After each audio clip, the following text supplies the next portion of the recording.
Ребята, сегодня мы постреляли на стенде из турецкого ATA Arms. Ружье охотничье, ничем не приветливое, стандартное ружье, легенькое. Что могу сказать? Хорошее ружье, друзья. Когда выбираете себе ружье, смотрите из бюджета. Например, для меня самое хорошее ружье — это те ружья, которые должно быть обязательно тяжелым, друзья. Чтобы ружье не подкидывало, чтобы оно было плавное, около 4 килограмм или более чуть-чуть.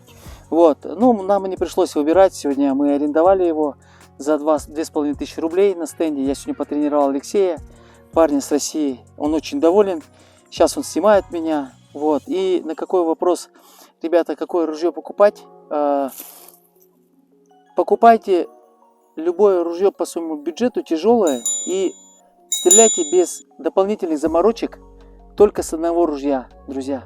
Потому что с одного ружья на другое привыкать требуется время, мышечная память, все остальное, приклад, мышечная память, все вот это вот, рефлексы никто не отменял. Поэтому всегда стреляйте с одного ружья, тяжелого, и если вы хотите, и есть у вас возможность брать тяжелые, дорогие ружья, конечно, это марки Крихов.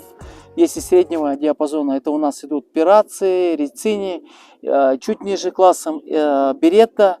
Беретта чуть ниже классом, это вот идут турки вот по финансам. Но, конечно же, вот, ребята, какое ружье лучше, вам сам я лично не могу рекомендовать. Смотрите от бюджета и привыкайте к одному ружью, друзья.